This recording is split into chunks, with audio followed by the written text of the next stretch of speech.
Nesta aula 2, nós vamos falar sobre os regimes de tributação e o princípio da neutralidade. Ambos os temas são importantíssimos para a compreensão da reforma tributária. Quando nós pensamos sobre o princípio da neutralidade, nós nos reportamos já ao artigo 2º da Lei Complementar 214 de 2025, a lei complementar que regula as regras gerais da reforma tributária.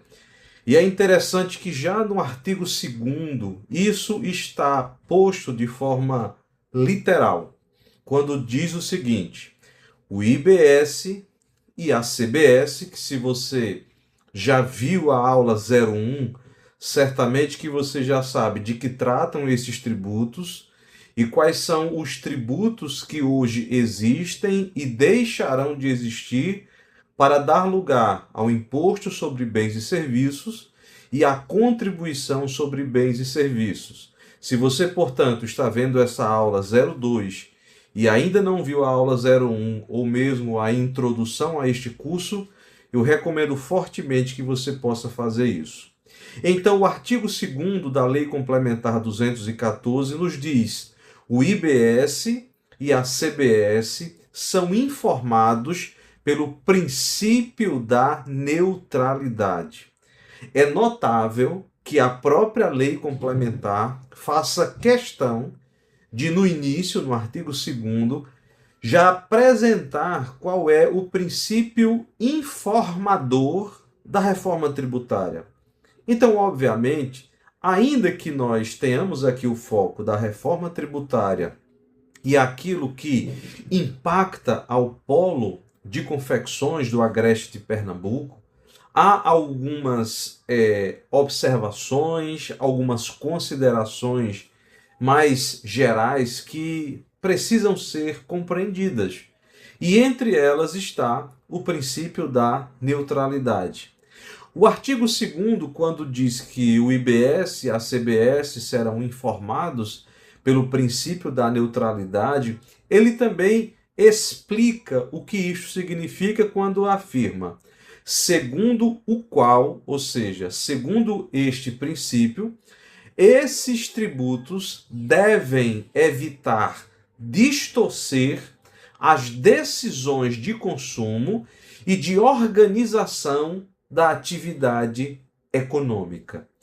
O que o artigo nos diz aqui é que o tributo em si jamais deveria ser a causa da decisão do consumidor. O consumidor não deve escolher entre esta ou esta opção de determinados fornecedores em razão do tributo. Isso acontece hoje e nós veremos. Nem tampouco a própria organização da atividade econômica. Por exemplo, alguém que decide: vou instalar a sede da minha empresa em determinado estado em razão dos benefícios fiscais que aquele estado oferece em detrimento de outro. Então, nesse sentido, o elemento tributário estaria, de algum modo, tanto distorcendo as decisões do próprio consumidor, como também interferindo na própria organização das atividades econômicas. Então, quando a gente fala que uma das razões da reforma tributária é que ela quer simplificar, essa simplificação, ela primeiro parte desse princípio que é como uma coluna estrutural da reforma tributária, o princípio da neutralidade. Então, para a gente entender bem o que é um princípio da neutralidade, é preciso que a gente faça aqui um exercício de como é e como se pretende que seja com a implantação plena desta reforma tributária. Então, para isso, eu quero ver com você aqui uma simulação aonde nós teríamos aqui 3 estados que seriam estados vendedores de determinado produto e um consumidor que faz uma aquisição, por exemplo, lá de Belém do Pará. Então eu tenho aqui Pernambuco, Paraíba e São Paulo. Obviamente que, como estamos falando de texto, vamos imaginar que esse determinado consumidor deseja adquirir uma camisa simples de algodão.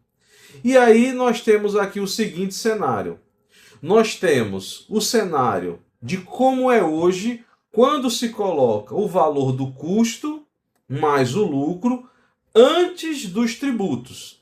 Então, antes dos tributos, vamos imaginar que seja este o cenário que está posto aí. Um determinado fornecedor, ele, para produzir esta camisa de algodão, ele tenha o custo sem considerarmos tributos, e ele tem a matéria-prima e outros custos associados para produzir essa determinada camisa de algodão.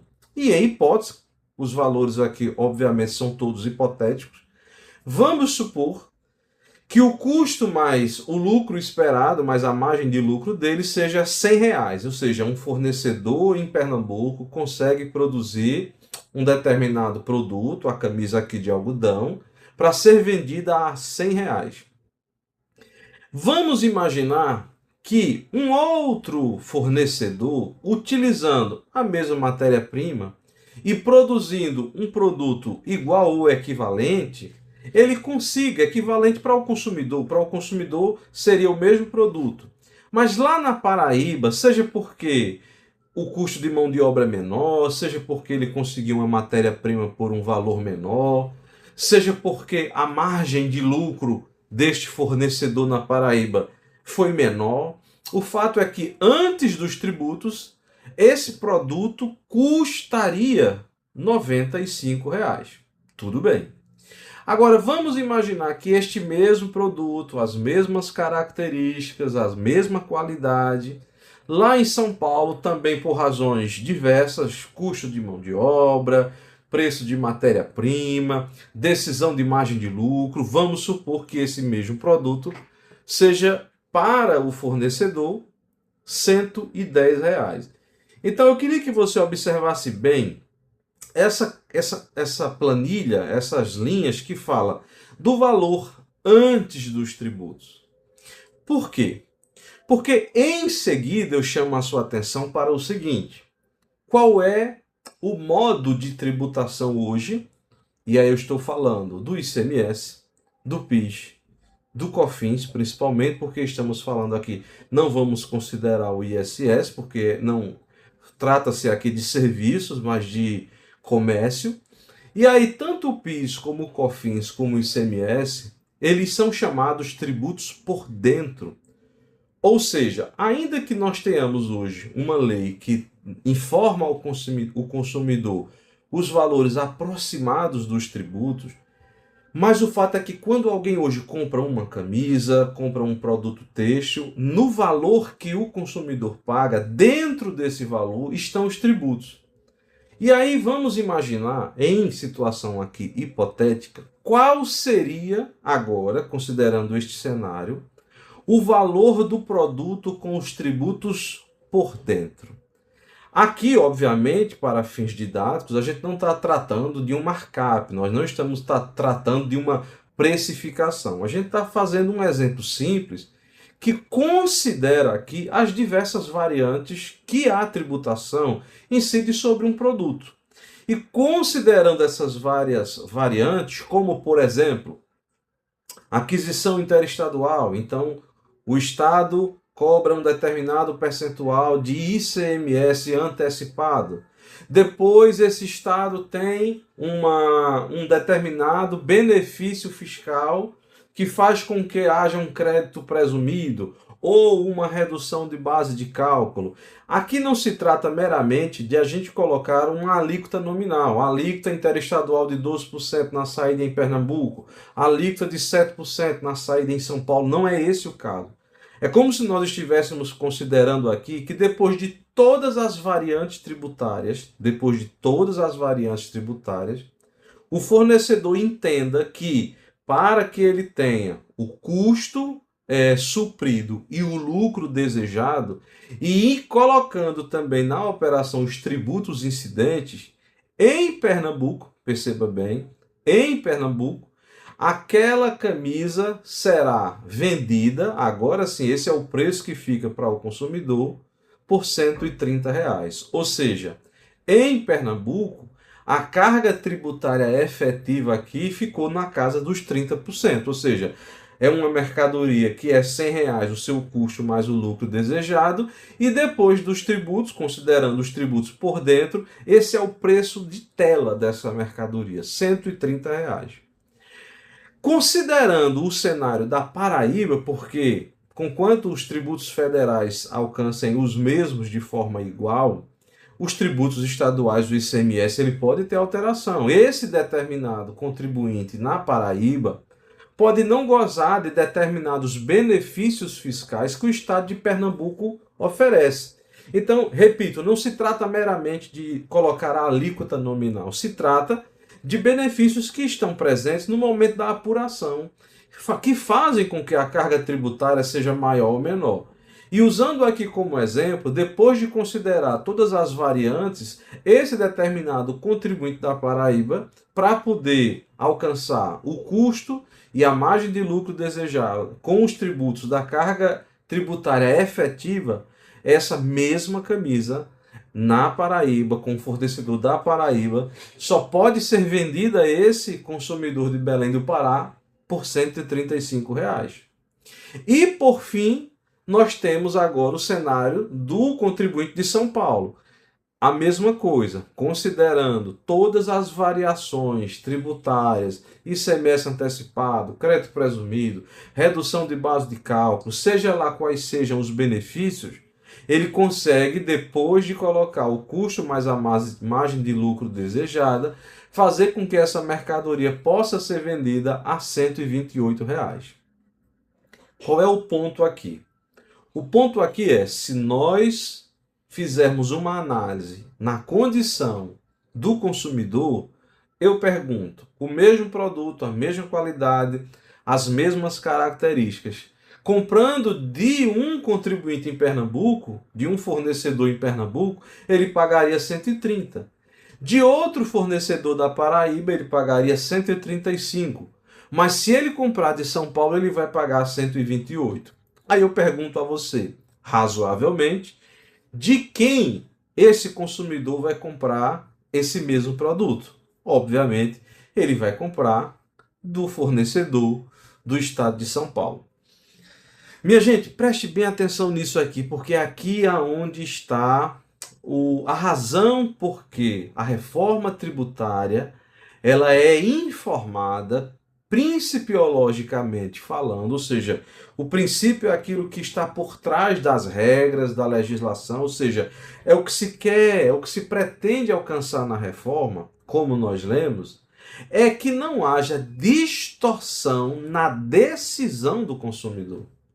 Então, se a gente olha, quando se colocou nessas operações os tributos por dentro, então o consumidor, o que ele vai enxergar é o preço do produto. Então, se todos os fornecedores fizerem o seu cálculo correto do custo, se todos os fornecedores colocarem a sua margem pretendida de lucro, e depois disso, quando eles inserirem os tributos por dentro para chegar ao valor final da mercadoria, veja, estes tributos por dentro, eles desviaram de tal modo que a decisão do consumidor passou a ser em São Paulo em razão de tributação que estava envolvida na operação.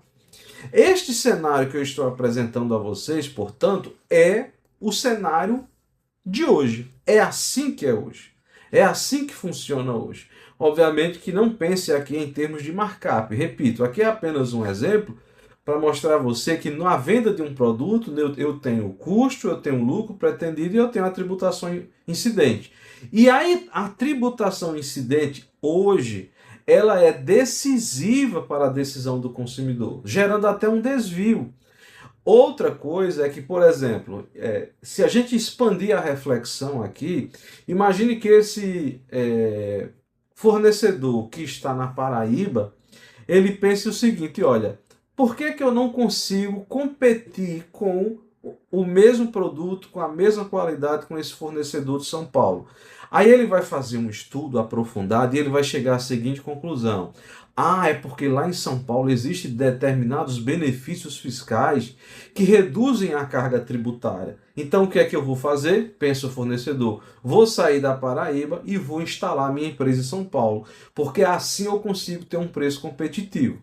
Ou seja, tanto há aqui um desvio da decisão do consumidor, como um desvio da própria organização da atividade econômica.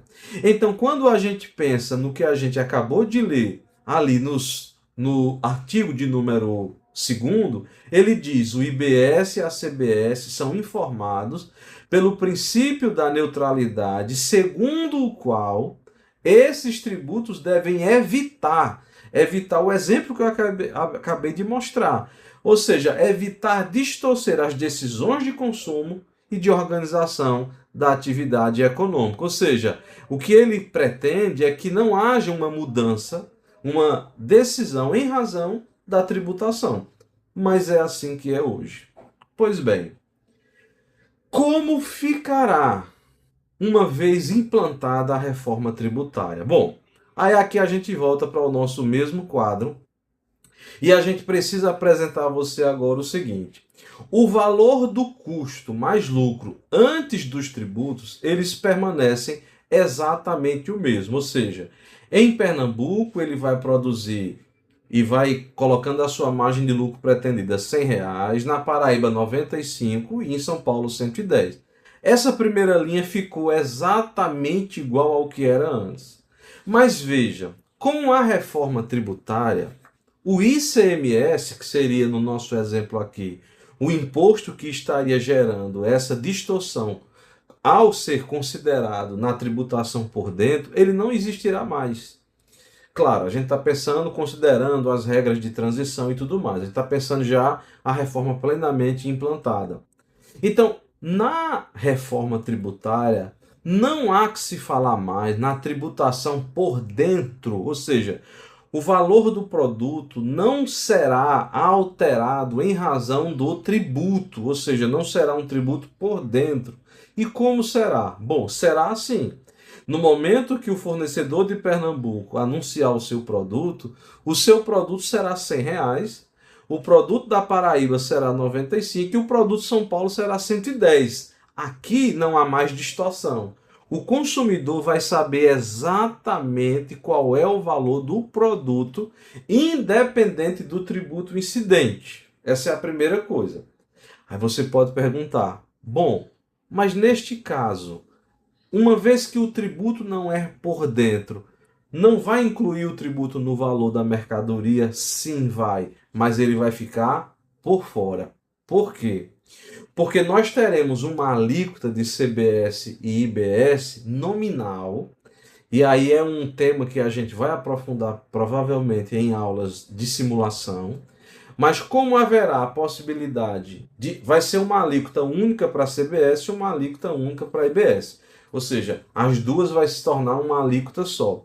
Só que como os entes federativos, tanto o Estado como municípios, eles poderão majorar ou reduzir dentro de um limite, é possível que nós tenhamos uma alíquota para cada município, por exemplo. Aí você pode perguntar, mas isso não vai dificultar? Aí a gente está tratando de sistema. Os sistemas vão estar preparados para isso.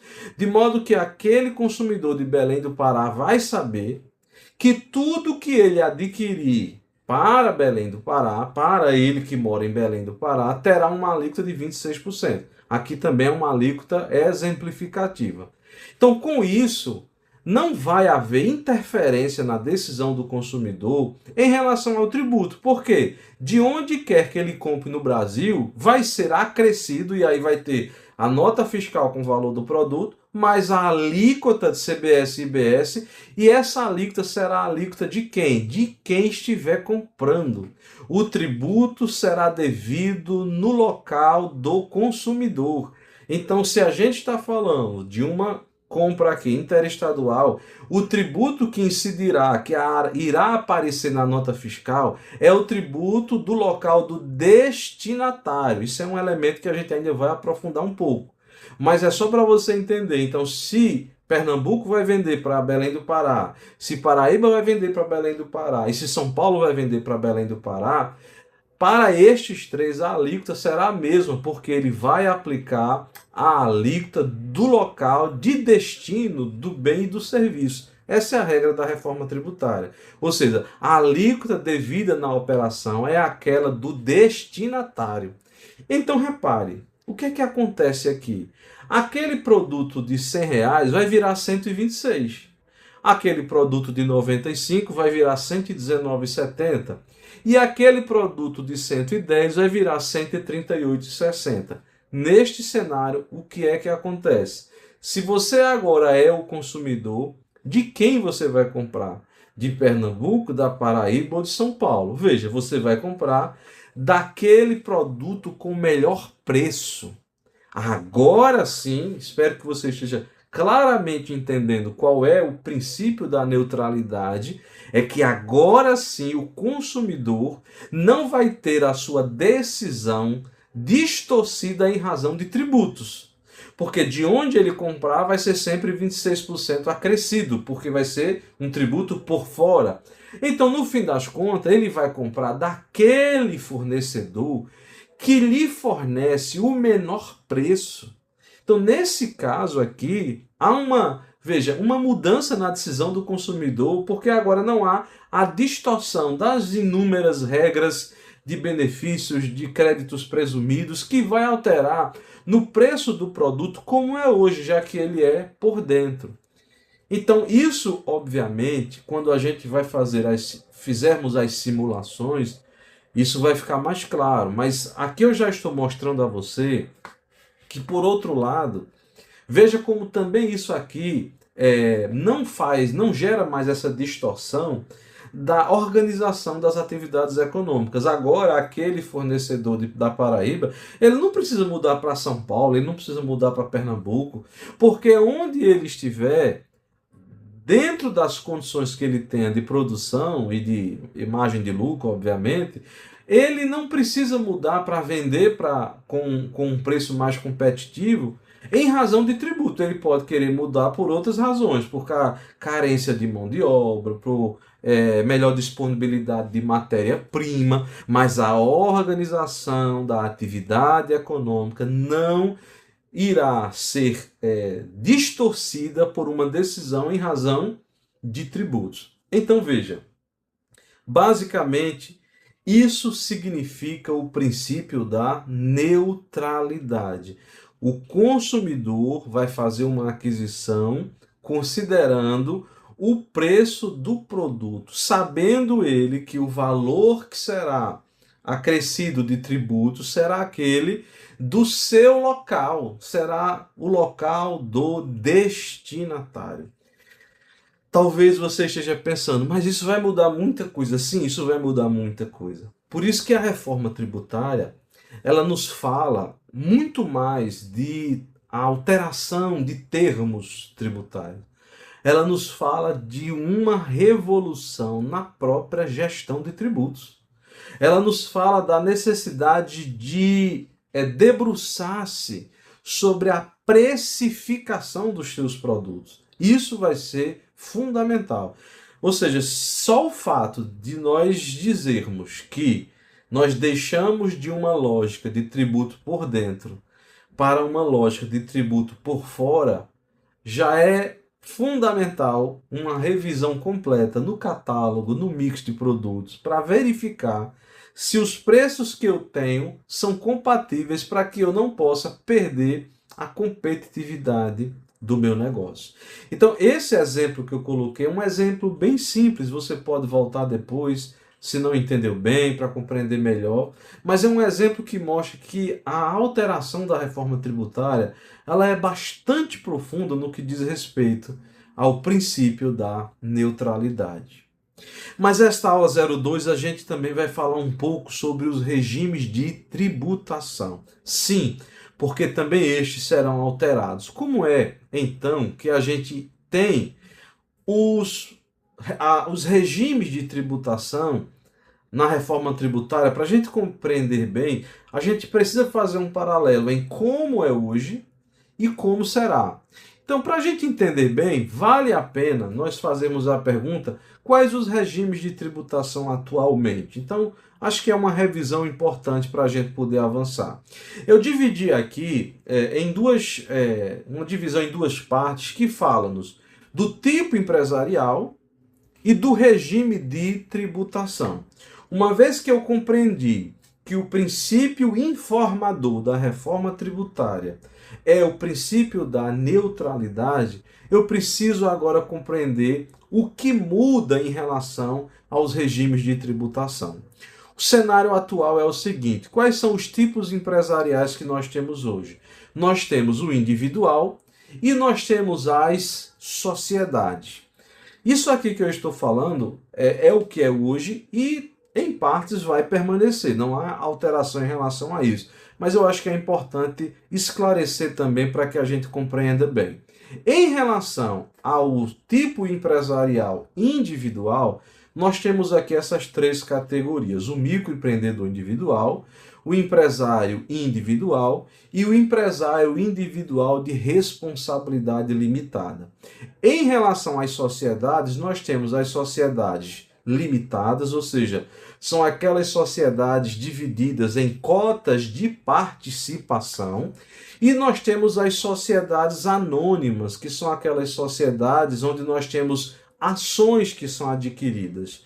Essas sociedades anônimas, elas podem ser sociedades anônimas de capital fechado, é possível adquirir, mas essa aquisição de ações, ela não é feita em mercado aberto. E aí nós estamos falando nas bolsas de valores. Então nós temos as sociedades anônimas de capital fechado e sociedades anônimas de capital aberto. Uma vez que eu compreendo quais são os tipos empresariais, quais são os regimes de tributação? Bom, nós temos o regime de tributação simplificado, o bem já conhecido Simples Nacional, e nós temos o regime normal. Bom, dentro destes aí, nós vamos ter, dentro do Simples Nacional, o SIMEI, que é o microempreendedor individual, a apuração dele, com um limite de até 83 mil por ano. Nós temos o microempreendedor individual, com limite de até 360 mil no ano de faturamento.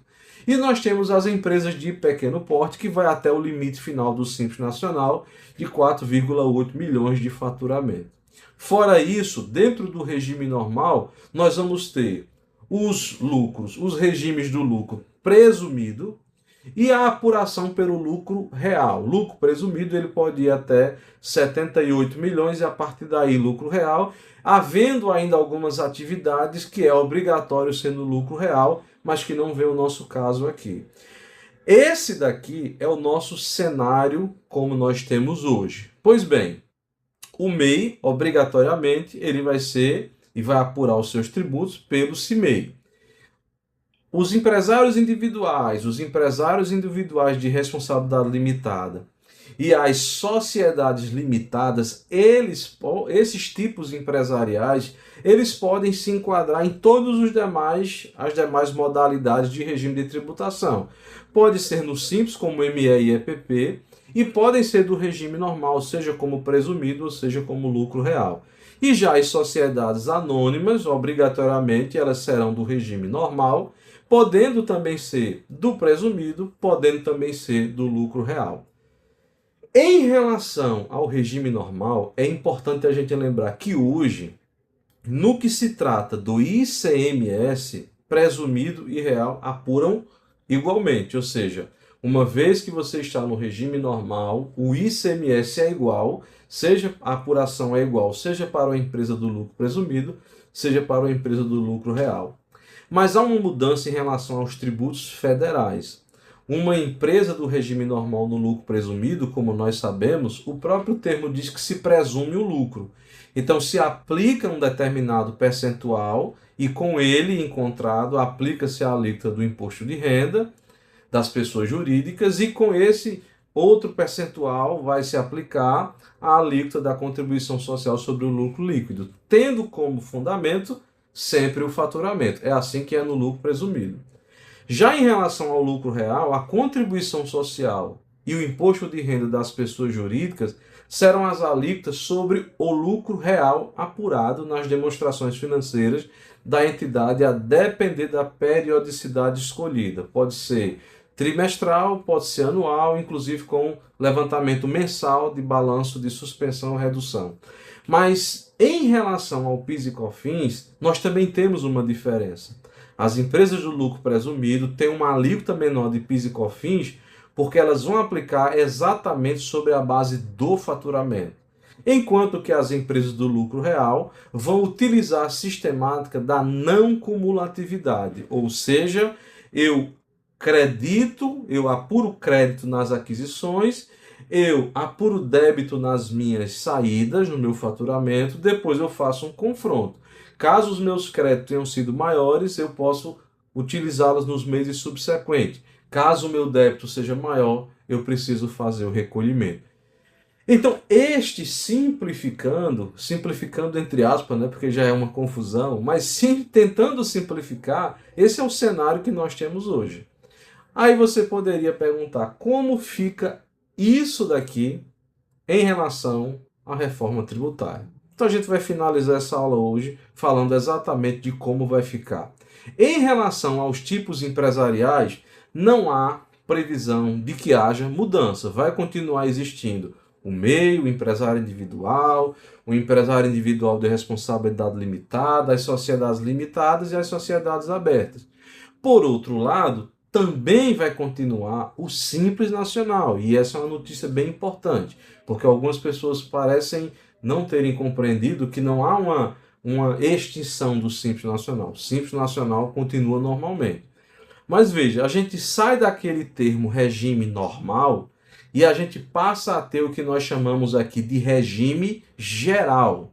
Bom, além do regime geral, a reforma vai trazer para a gente o que a gente chama de, no Simples Nacional, continua as mesmas categorias, CIMEI, ME, PP, mas no regime geral nós vamos ter também regimes diferenciados e nós vamos ter regimes específicos. Não vamos entrar nisso agora, mas aqui a gente está falando entre regimes específicos, algumas atividades aduaneiras, atividades com combustível, entre outras. E regimes diferenciados têm algumas atividades que poderão ser beneficiadas com uma redução de 100%, de 60%, de 30% na sua base de cálculo. Mas focando no regime geral, este regime geral, ele vai ser um regime geral que vai permanecer tanto com o presumido como com o lucro real, do jeito que é hoje, mas apenas em relação a esses dois tributos, contribuição social e imposto de renda. Por que não vai mudar aqui? Aí eu recomendo que você veja a nossa aula, acredito que é a aula de introdução, quando nós falamos que a reforma tributária é uma reforma sobre o consumo. Esses tributos, a contribuição social e o imposto de renda, são tributos sobre auferimento de rendimentos, então não entra na reforma tributária.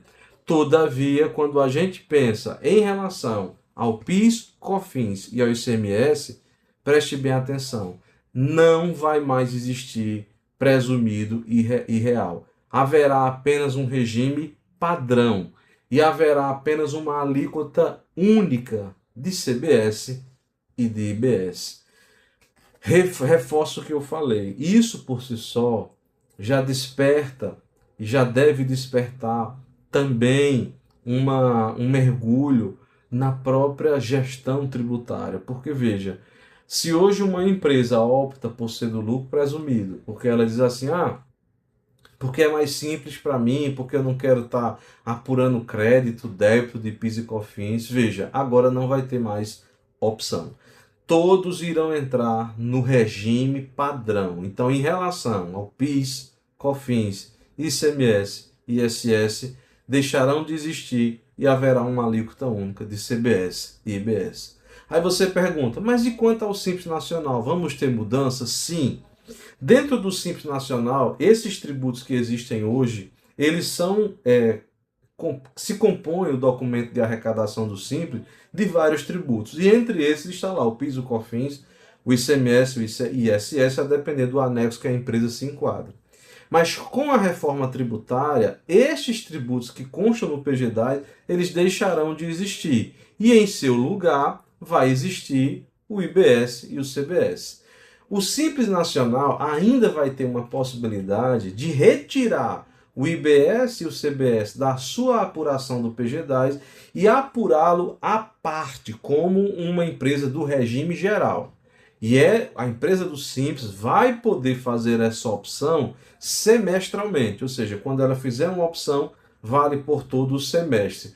O que significa dizer que também as empresas do Simples Nacional deverão fazer o dever de casa para saber se é mais vantajoso pagar IBS e CBS dentro do PGDAS ou é mais vantajoso apurar créditos e débitos do IBS e do CBS.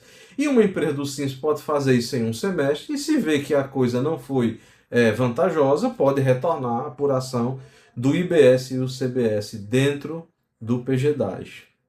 Eu sei que, à medida que a gente avança nessas aulas sobre a reforma tributária, aquilo que parece ser uma simplificação não deixa de trazer e de guardar a sua complexidade. Então, o que é que eu peço a você? Você pode rever a aula, ver com calma e, caso você tenha dúvida em relação a estes assuntos que colocamos hoje aqui, não deixe de entrar em contato pelo e-mail, pelas redes sociais, e a gente vai ter a alegria de poder tentar lhe ajudar da melhor maneira. Ok? A gente encerra essa aula já anunciando qual vai ser o tema da nossa próxima aula, da aula 03.